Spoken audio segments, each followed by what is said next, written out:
Marianne Zinemski. Vous êtes ingénieur de formation, chef de service d'un des services réhabilitation d'un office départemental qui est Seine-Saint-Denis Habitat. Vous travaillez depuis 37 ans dans cet office et depuis 97, vous remplissez la fonction donc, de chef de service de réhabilitation. Et vous êtes également administrateur pour le compte de Seine-Saint-Denis Habitat de l'Association régionale des cités-jardins d'Île-de-France.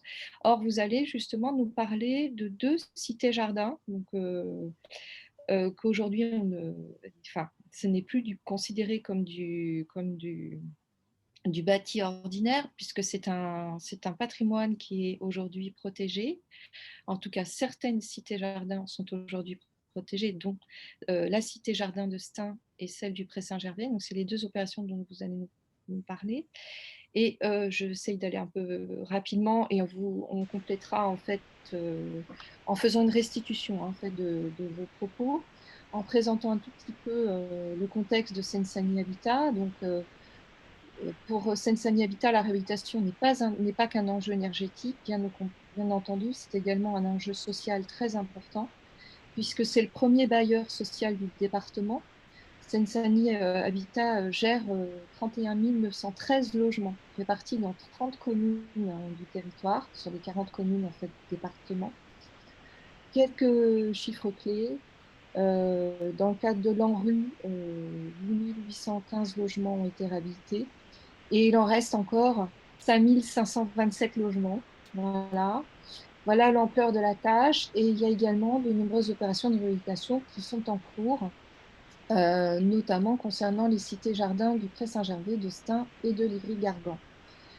Donc, vous allez donc nous présenter des réalisations, travaux de réhabilitation dans 2 cités-jardins de la Seine-Saint-Denis. Et moi, je vous pose la question, pourquoi avez-vous donc, est-ce qu'on peut considérer la cité-jardin comme un patrimoine social, comme un parc social ordinaire? Je vous passe la parole. Merci. Merci. Bonjour à toutes et à tous. Je ne sais pas si vous m'entendez bien. Est-ce Oui, que ça marche? on vous entend bien. D'accord. Voilà. Alors, une bonne question. Pourquoi les cités-jardins? Alors, bon, c'est un bâti ordinaire mais remarquable. Bon, ordinaire, je mets les guillemets. C'est une provocation de la première demi-journée. Bâti ordinaire. C'est un bâti qui a traversé un siècle en gardant des qualités d'usage. Ce sont des constructions en fait, qui ressortent souvent du lot à cette époque par leur qualité architecturale et d'usage par rapport aux autres constructions destinées à loger le même type de population. Par la suite, pour Saint-Denis Habitat, c'est environ 10% de son patrimoine, le cité-jardin. Mais parfois, les frontières sont floues, tant l'idée des cités-jardins a inspiré les architectes et des maîtres d'ouvrage à une certaine époque. Voilà, bon, alors je vous propose un voyage, hein, en fait. Je vous propose un voyage entre des cités-jardins, en Saint-Denis, entre Pré-Saint-Gervais et Stein. Alors, voilà, tout d'abord, le Pré-Saint-Gervais avec un plan de masse qui est souvent affirmé pour les cités-jardins. Vous pouvez le voir là sur l'exemple du Pré-Saint-Gervais. C'est en fait un plan de masse qui se remarque dans la perspective d'une ville. C'est voilà, avec au Pré-Saint-Gervais la présence d'un stade que vous pouvez voir sur le plan masse, voilà, entouré des bâtiments un tout petit peu en courbe du côté droit du plan masse. Mais il y a également des places, il y a un square et il y a un linéaire des façades que vous pouvez apercevoir sur des photos. Alors, bon, c'est une architecture des détails. Et forcément, pour une réhabilitation, c'est une approche des détails. Ça se reflète. Alors, bon, ce qu'on peut apercevoir sur ces photos-là, c'est ce qui souligne les façades, les petits éléments en béton, voilà, qui ressortent une fois rénovés, une fois mis dans les couleurs d'origine qui étaient du blanc ou presque blanc. Voilà, sur ce fond des briques rouges sombres au Pré-Saint-Gervais, ce sont des éléments, voilà, qui soulignent ces façades. Et un petit détail, hein, bon, une rénovation, forcément, ce qu'on soit actuellement comme une rénovation énergétique, en plus d'être une rénovation patrimoniale, vous voyez la présence notamment des beaux windows. Alors voilà, comment isoler ce type d'ouvrage? Là, au Pré-Saint-Gervais, nous avons appliqué une peinture céramique en sous-face des beaux windows. Vous voyez, voilà, je vous livre, bon, c'est un détail, c'est sûr, hein, ce n'est pas l'élément essentiel de l'isolation, mais il fallait procéder par des petites touches, n'est rien négligé. La peinture céramique actuellement n'est pas comptée officiellement dans les bilans énergétiques d'un bâtiment, hein, mais voilà, on a vérifié par la suite par des caméras thermiques si ça fonctionne, mais il a fallu effectivement procéder dans le moindre détail. Je ne sais pas si j'ai la main ou est-ce que vous pouvez passer à la diapo suivante. Oui, on peut passer à la diapo suivante. Voilà, alors bon, on se déplace de quelques kilomètres. Maintenant, nous sommes à Stein. À nouveau un plan masse que je trouve également très très affirmé avec une place centrale. Et en fait, les rues, les boulevards empruntent en fait les anciens allées du château d'Estaing. Voilà, la cité-jardin à Stein a été bâtie à l'emplacement d'un ancien parc du château qui était démoli suite à la guerre de 1870. Et les architectes voilà, se sont basés sur ce qui existait, n'ont pas complètement inventé des choses, voilà, se sont inscrits déjà dans l'histoire. Alors, avec une place centrale, avec un équipement public très important qui est le théâtre, qui est également au centre de la cité, il y a quelques éléments remarquables dans cette cité-jardin, notamment la présence des clos. Voilà, si vous connaissez un tout petit peu, je pense, pour beaucoup d'entre vous, les histoires des cités-jardins, des provenances britanniques, anglaises, on peut voir ces clos là sur le fond vert, sur la gauche des plans masse. Les couleurs ne sont pas mises au hasard, hein, parce que bon, ce plan-là, contrairement à l'autre, est en couleur, puisque les couleurs correspondent au découpage par tranche en fait de cette réhabilitation, qui était une réhabilitation importante de plus de 1600 logements. Voilà, de ce fait, déjà d'une part pour absorber financièrement ce type d'opération, mais également pour pouvoir vraiment concerter avec les locataires, ne pas avoir une masse trop importante, en fait, en même temps, des locataires avec qui concerter de manière à avoir un vrai échange, mais également pouvoir profiter d'un retour d'expérience entre différentes tranches. Voilà, bon, et après, vous pouvez voir à nouveau une architecture différente de celle du Prince-Élevé, qui est une architecture très, très pittoresque, avec une brique adorable de couleur ocre clair, avec une force des détails, que ce soit sur les collectifs, que sur le pavillonnaire. Bon, on voit bien que c'est un site vraiment patrimonial. Voilà, c'est pas par hasard que vous voyez les petits logos patrimoine de France, aussi bien sur le Pré-Saint-Gervais que sur Stein, puisqu'il s'agit maintenant d'un site labellisé par un label créé assez récemment par la région et voilà, qui donne une valeur, une importance régionale en fait à ces cités qui est à mon avis voilà, une bonne échelle, à défaut peut-être demain plus, si je peux dire.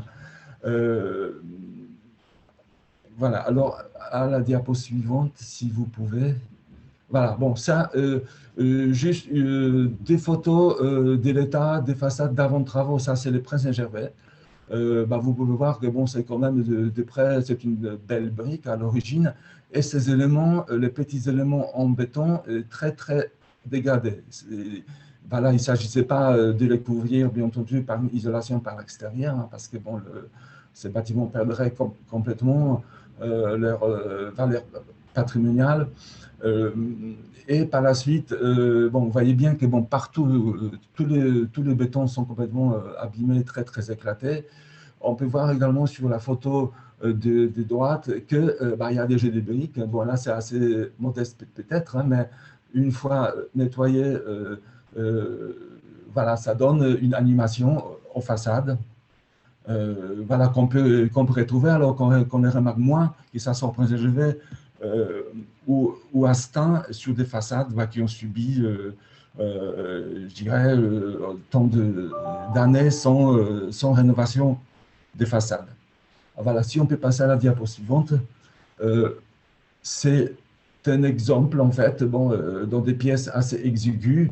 Ces photos représentent ce qu'on peut faire dans les pièces humides, en rénovation, en création des petites salles de bain, des petites salles d'eau, mais également des aménagements des cuisines. Alors, quand vous voyez la photo en haut à gauche, a dû être même prise d'en haut pour montrer l'ensemble de la salle d'eau dans un pavillon Astin. Voilà, cette photo-là a été prise dans un pavillon Astin, où le choix des équipements, leur dimension, leur design, bon, a fait que voilà, ça donne en fait une salle d'eau bien vécue par le locataire.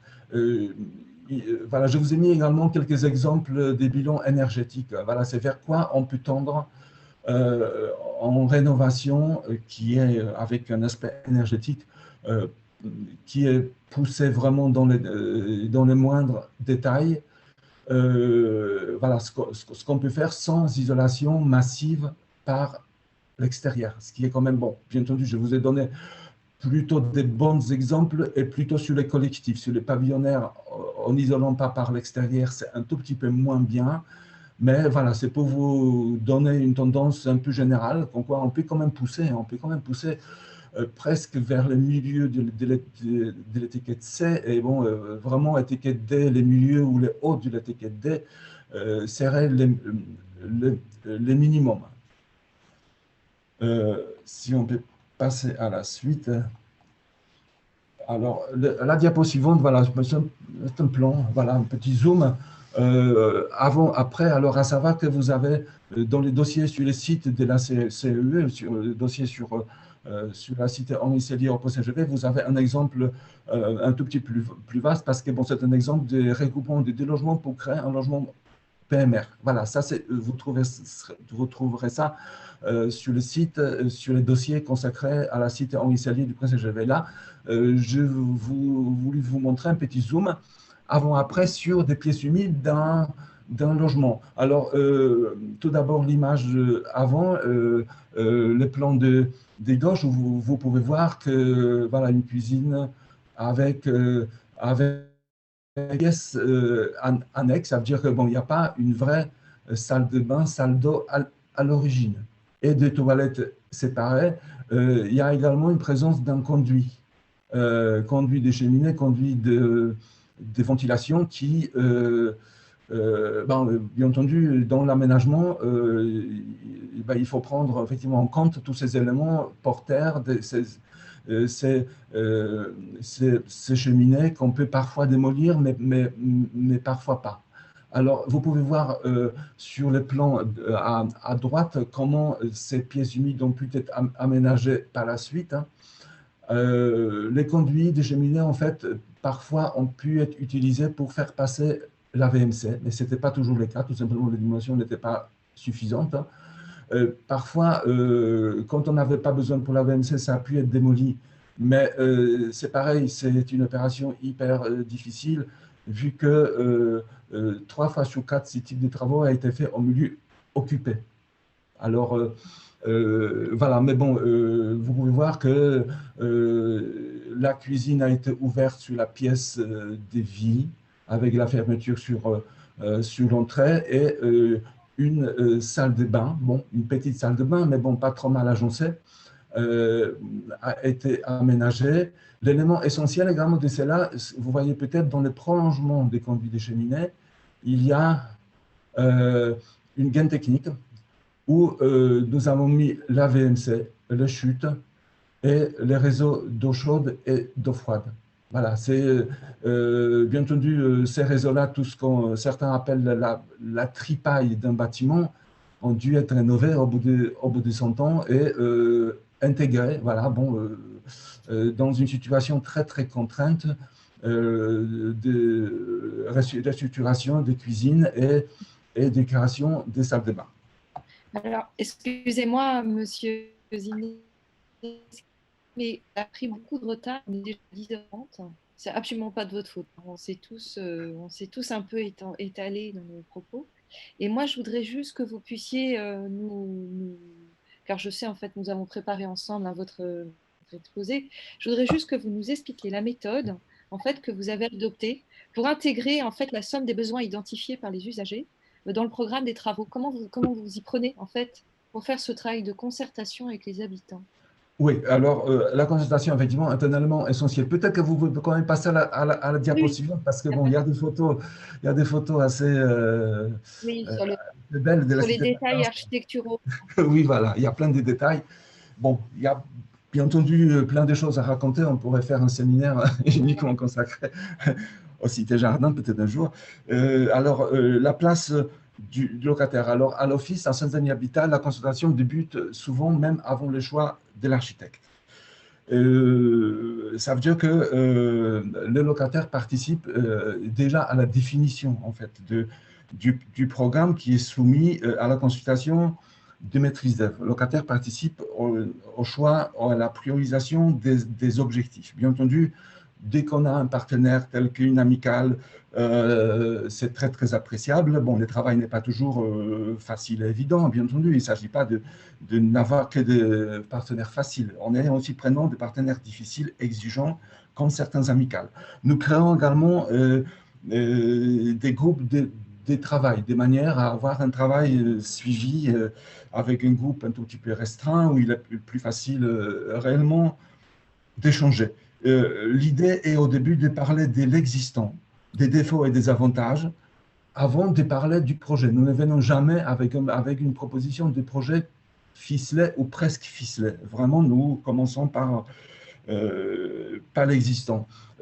Par la suite, ce processus de concertation passe par ce qu'on appelle consultation de locataires, qui est fait sous forme de vote. Et notre objectif est vraiment de construire des projets gagnant-gagnant, puisque le locataire aura peut-être des augmentations des loyers. Bon, on parle bien entendu des charges, bon, baisse des charges ou pas baisse des charges, parce que quand on rajoute des équipements, parfois on peut avoir des charges nouvelles, alors qu'on économise le plus souvent, notamment sur les charges du chauffage. Et en fait, bon, ce vote est organisé avec des questions claires. Hein. C'est une question oui, je suis pour, ou non, je suis contre le projet de réhabilitation. Il s'agit d'obtenir l'adhésion la plus consciente, la plus éclairée des locataires dans cette relation gagnant-gagnant. Les opérations de réhabilitation, comme le site des jardins, sont accompagnées également par des enquêtes sociales. Alors, d'une part, pour connaître occupation sociale, mais également pour repérer des situations particulières. Alors, comme bien entendu des sous-occupations ou toutes les problématiques du vieillissement, d'handicap, mais par la suite, pour le développement du chantier, également travail de nuit, des métiers comme assistante sociale ou toute problématique qui aura de l'influence sur le déroulement des travaux. Et une opération de réhabilitation, c'est également un moment un peu particulier dans la vie en fait d'une cité et des locataires qui y habitent. Et le but est également de permettre un parcours locatif ascendant. Voilà, d'essayer d'adapter notamment cette situation particulière, notamment du vieillissement et de l'handicap, mais également à la taille des familles, avoir un bon logement. Vous savez que les mutations ne sont pas toujours évidentes. Hein. Bon, là, la réhabilitation, avec tout ce qui se passe sur un projet comme celui-là, est un moment qui permet peut-être plus d'adaptation dans ce sens-là. Et ça se poursuit, bien entendu, hein, par la suite, au démarrage du chantier, par un logement témoin, qui est également un élément de concertation très, très important dans notre processus. Bon, il y a également des logements courtoisie, des logements pour les logements temporaires. Le travail avec les groupes de travail se poursuit tout au long du chantier jusqu'à l'achèvement.